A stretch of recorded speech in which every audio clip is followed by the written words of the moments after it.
Au cœur de la forêt gabonaise, ici au village Mouniengele-Poubara, situé à une quarantaine de kilomètres de Franceville, capitale provinciale du Haut-Ogooué dans le sud-est du Gabon, un savoir, un patrimoine que le temps n'a pas effacé, le pont en liane de Poubara. Fragile en apparence, mais solide comme la mémoire des hommes. Véritable œuvre architecturale, l'infrastructure absorbe chaque année 2400 lianes, tressées pas avec de l'acier ni de clous, mais du matériau naturel et de la force des bras des hommes ayant acquis et conservé un savoir qui se transmet de génération en génération. Le pont est réglé par de solides arbres de part et d'autre des deux rives du plus long fleuve du Gabon, l'Ogooué, qui traverse le pays sur plus de 1200 km. La tradition avait, à son époque, les anciens savaient ce qu'il fallait faire. Ils savaient comment il fallait faire. Demain, maintenant, ça ne se passait même pas comme aujourd'hui, là d'où on va couper demain en plein monde et tout. Avant, c'était un peu des choses mystérieuses, comme vous avez dit. Ça se passait un peu dans des conditions où on savait qu'il fallait tuer la poule, il fallait sacrifier, il fallait faire ceci. Mais aujourd'hui, avec la génération que nous sommes, on ne connaît plus ça. Nous, on fait ça généralement. D'abord, c'est revenu même administratif parce que tout le monde est là, les ministres, tout. On invite tout le peuple, puis c'est revenu un truc de l'État pratiquement. Enfin, un visage découvert. Tout le monde est là, on filme, on fait tout. Parce qu'avant même pour filmer, il y avait des interdictions, il y avait aussi même pour passer, il y avait des cas où on te dit, bon, surtout pour les femmes qui sont en mauvaise période, on dit non, ça ne faut pas. Il y a des machins, bon, il y a eu un peu des interdictions. Mais aujourd'hui, avec la modernisation, tout est passé. Les gens passent maintenant intégralement, sans problème. De quoi attirer les amoureux des sensations fortes. Vraiment, la sensation qui m'habite directement comme je traverse ce pont. J'ai un grand plaisir qui habite en moi, quoi.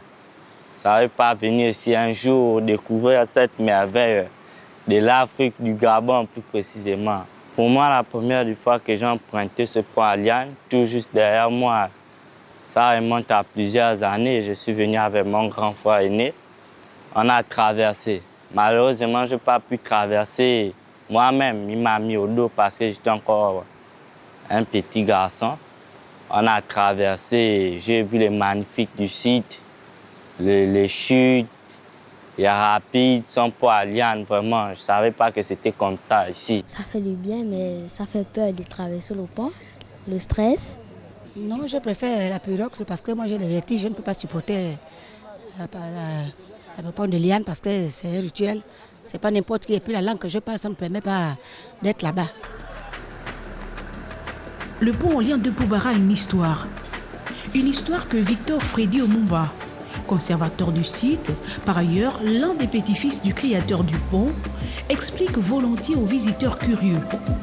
Selon cette histoire, face à la difficulté de traverser l'Ogooué et au risque de chavirage des pirogues, particulièrement près des chutes, ou Pouba, en langue locale qui a donné le nom Poubara par altération, à environ 600 mètres en amont, Vunzangoy Moussikwe, son grand-père, alors âgé de 18 ans, décide d'ériger un pont pour relier les villages des rives droite et gauche vers Mwanda.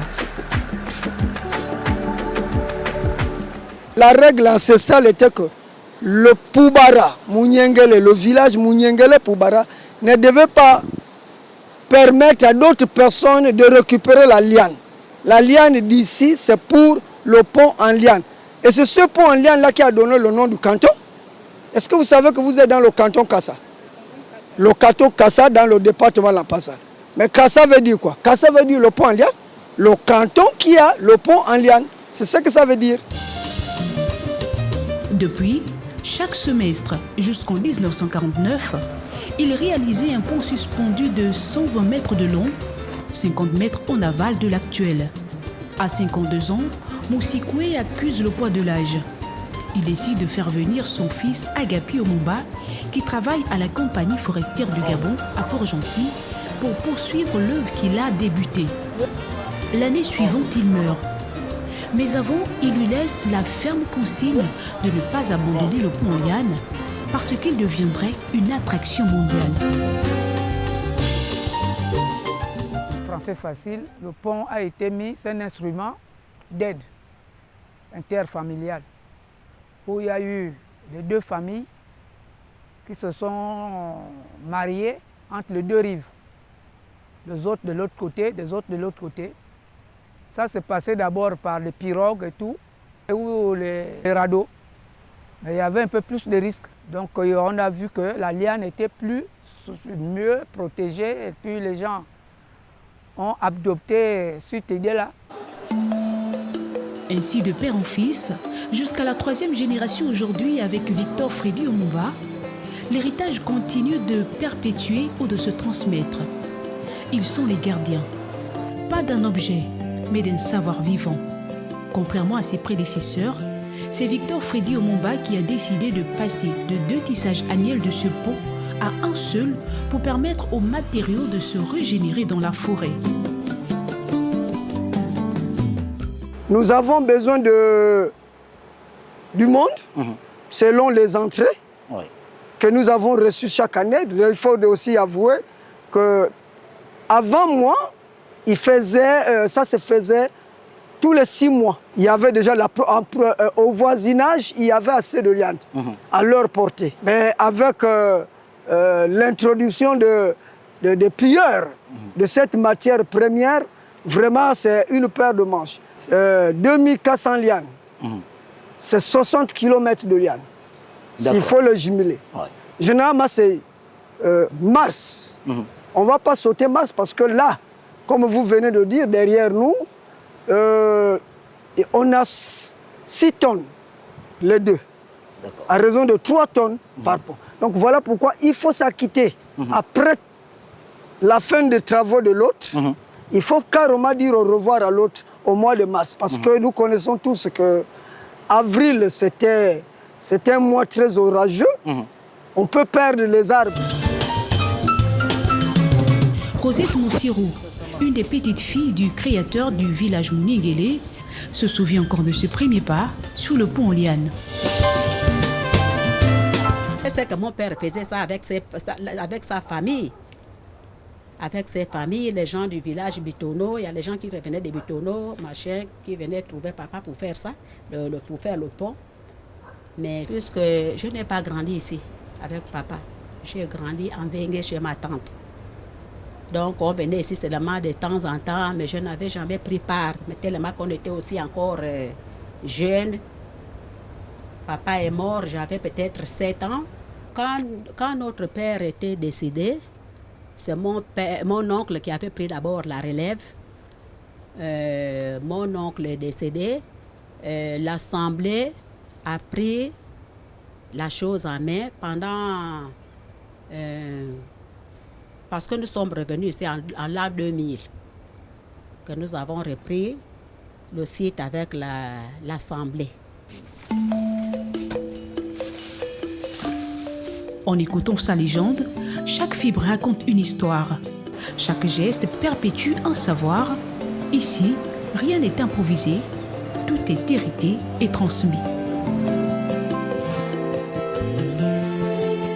Chaque année, il meurt et renaît.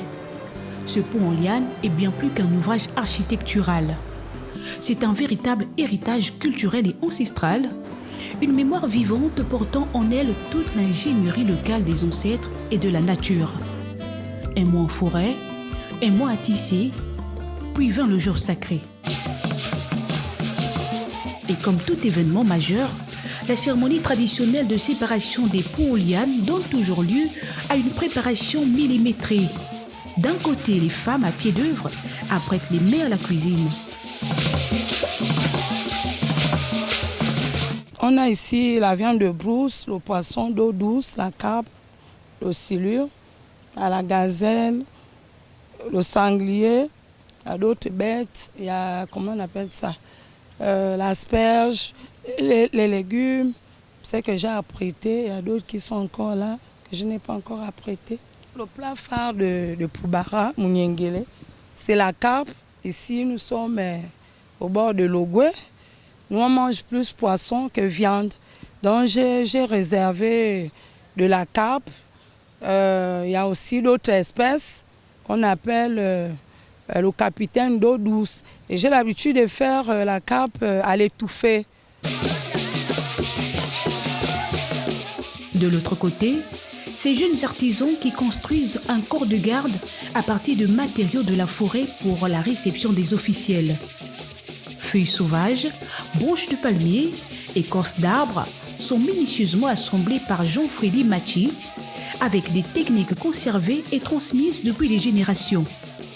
C'est ici que les sages du village Mouniengele débattront de tous les problèmes liés à leur village. Quand j'ai conçu, le grand-père m'a montré de construire. Lui est en train de construire. Pour penser aussi, les gens qui sont partis, qui nous ont laissés, c'est pour ça que j'ai conçu. Les gens des maisons, là, c'est pour la coutume. Comme il y a une cérémonie, il faut qu'il y ait ça pour que les gens puissent venir voir comment c'était avant. Dans cette effervescence, le groupe traditionnel Ekelende, qui se définit comme le gardien d'un héritage culturel précieux, incontournable pour toute manifestation et autres gros événements, entre en scène, mettant en avant la culture locale à travers des costumes, des chants et des danses spécifiques, histoire d'accueillir les officiels déjà présents.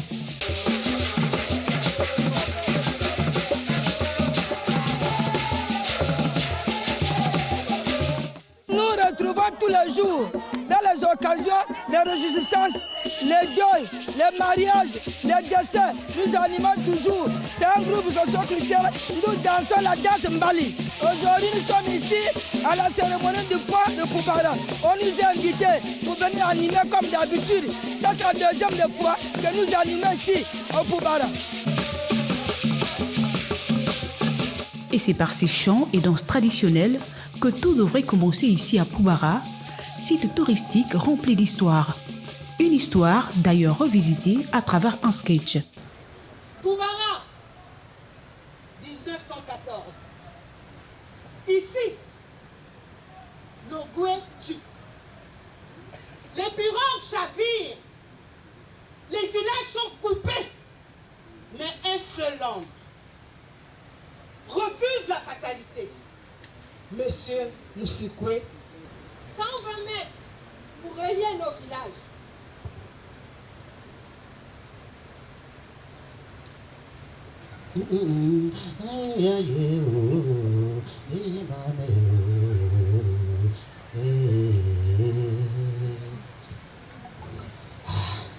Ogoué, prends ce vin. Que tes esprits protègent ce nouveau pont de la foudre. Et l'ancien pont retourne à toi. Le nouveau peut vivre. Aujourd'hui, c'est le jour de la coupure. Mais ce que vous allez voir n'est pas une rupture en tant que telle. C'est un cycle de vie, une transmission. Un moment historique que s'apprêtent à vivre les habitants et visiteurs de Poubara. Comme de tradition, la cérémonie de coupure de l'ancien pont en liane de Poubara et de présentation officielle du nouveau est un rituel chargé de symboles. Un rituel exécuté avec soin car de lui dépend la réussite de l'événement. Nous sommes à une cérémonie traditionnelle. Il faut avoir des scénarios. Ce scénario ne date pas de moi. C'est simplement publiquement communiqué avec les génies créateurs qui ont œuvré. Remercier tout le monde qui a répondu à notre appel ce jour, ce 25 avril 2026. Ensuite, il fallait que ces hommes-là retrouvent la santé afin que l'année prochaine, ces derniers puissent revenir acclamer. Pourquoi pas demander à ce que leurs connaissances viennent vivre ce qu'ils ont vécu aujourd'hui. D'abord c'est ça. demander à ce que tous ceux qui sont arrivés ici ont la paix, ont la réussite, ont la santé, leurs enfants et tout le monde. Dire à ceux qui portent à cœur ce patrimoine, qui n'ont pas pu effectuer le déplacement, qui sont sur le lit de l'hôpital, de retrouver la guérison. Et enfin, demander à l'ancien pont que toi tu as travaillé, tu n'as pas eu d'accident, tu n'as pas occasionné quelconque accident.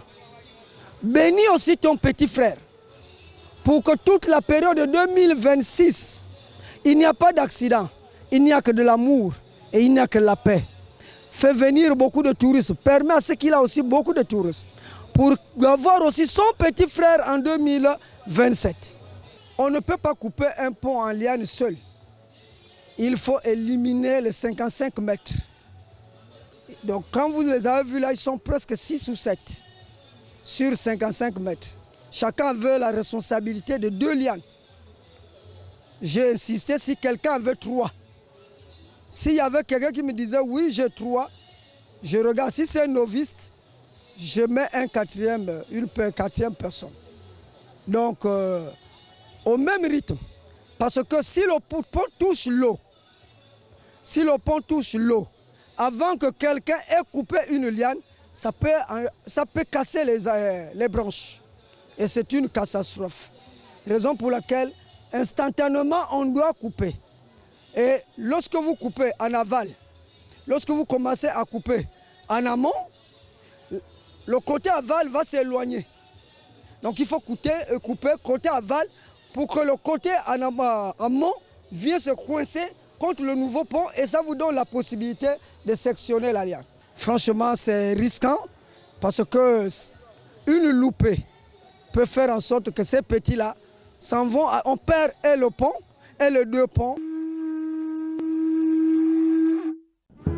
Puis vint le temps de la cérémonie traditionnelle et des rituels. Une tradition séculaire qui vise à communiquer publiquement avec les génies. Et bien sûr, ces vœux qui s'accompagnent d'offrandes. Les rituels ont besoin de sacrifices. Le sacrifice ici n'est jamais celui du sang. Le sacrifice ici, c'est de la sucrerie, c'est de l'argent. Vous avez vu que je n'ai pas jeté des billets, je n'ai jeté que des jetons. Et c'est ce que je recommande à tous les touristes qui arrivent ici, qui veulent formuler le vœu, de jeter les jetons afin d'obtenir, ça dépend de la dimension du vœu, c'est qu'on veut. Le pont est prêt, tendu entre 2 rives, 2 temps. Le moment est solennel. Il n'appartient à personne, mais à tous.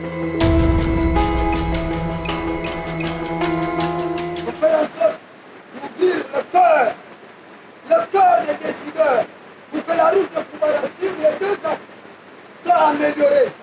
Babaya,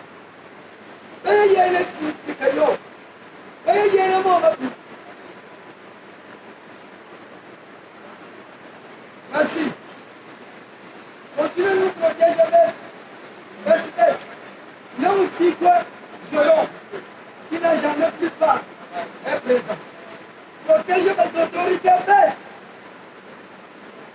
Protège tous ceux qui ont traversé, que ce soit en pirogue ou sur le pont, donne leur communauté.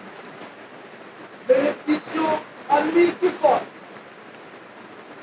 Je ne peux pas moi-même et mes descendants, la génération après moi. Regarde-leur comment ils sont. Ils sont là pour te dire merci. Amen.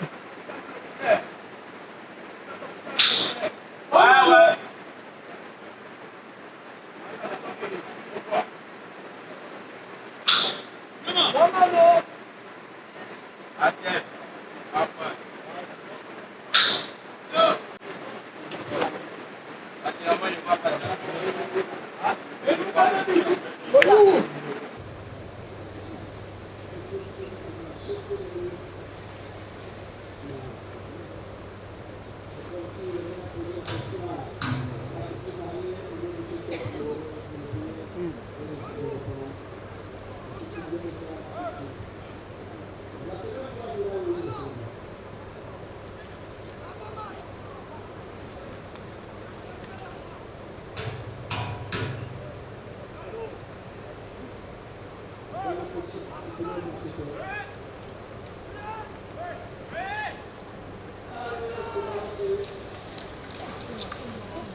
c'est avec beaucoup d'émotion que je viens d'assister à la coupure de l'ancien pont qui descend tout le long du fleuve. C'est vraiment beaucoup d'émotion. On sent que c'est un monde chargé d'esprit. Chargé d'esprit et c'est notre culture et ça nous fait chaud au cœur et c'est vraiment une fierté parce que c'est une identité non seulement pour la province du Haut-Ogooué mais pour le Gabon en général. Près de 3 tonnes de lianes s'en vont pour laisser place à d'autres qui, dans quelques mois, connaîtront le même sort. C'est le cycle d'une histoire qui s'écrit depuis 112 ans. Le pont a près de 3 tonnes suspendues sur les arbres, raison pour laquelle il faut impérativement sectionner l'ancien pour sauvegarder les arbres. Parce que garder les 2 ponts, surtout au mois d'avril, c'est attirer des ennuis avec les puissants vents d'avril. Et vous voyez qu'on peut perdre ces arbres-là. Donc, janvier, c'est la construction. Février, c'est la construction. Mars, il faut obligatoirement organiser cet événement pour libérer les arbres. Là, ils sont étouffés. Régulièrement réhabilité par des artisans locaux, cet ouvrage qui enjambe l'Ogooué, ici au village Mounié-Guélé-Poubara, constitue aujourd'hui une attraction touristique majeure du Gabon. Considéré comme une merveille naturelle et culturelle, il compte parmi les sites touristiques les plus visités de la province du Haut-Ogooué. C'est ma première fois de venir à Poubara et je trouve vraiment le site magnifique, super magnifique. Et oui, c'est ma première fois aussi. Moi, je suis venue à l'initiative de ma mère parce que je suis originaire d'ici, mais malheureusement, j'ai jamais eu la chance de visiter. Donc, c'est une belle expérience et je trouve que le cadre est magnifique. Quand j'étais à l'université, ça fait déjà plus de 10 ans que je suis arrivée ici. Déjà, il y a cette sensation-là quand on traverse ce pont. C'est une sensation très, très forte. C'est ce qui nous attire. On est curieux de savoir ce qu'on ressent quand on traverse ce pont-là. Et puis, il y a la beauté de la nature, bien évidemment. Ça remplace un peu le bord de mer de Libreville. En tant que membre du RESOT, c'est un honneur pour nous de prendre part à la coupure du pont en liane parce que c'est un moment historique, c'est toujours un événement. Et nous avons aussi cette petite dimension mystico-spirituelle parce que lorsque l'on remonte à l'origine de ce pont, ça a été une révélation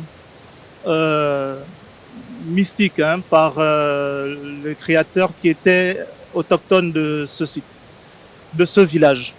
Alors, c'est un plaisir pour moi et pour les membres du réseau d'être ici présents parce que nous ressentons cette force, nous ressentons cette puissance à travers les rapides qui sont à ma gauche et ce bruit qui apaise l'esprit et qui recharge en même temps. Donc c'est un site magnifique, exceptionnel.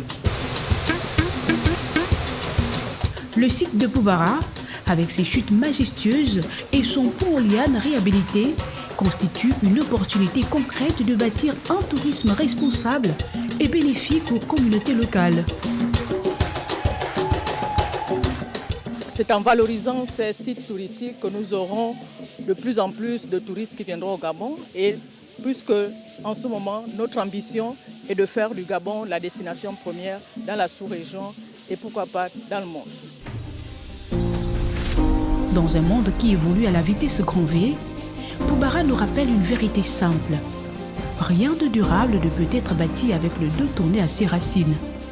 Restaurer chaque année ce pont, c'est refuser l'effacement d'un patrimoine qui n'est ni un vestige du passé, ni un simple décor, mais une mémoire vivante qui conditionne l'existence même des hommes qui vivent ici, à son rythme, depuis 112 ans.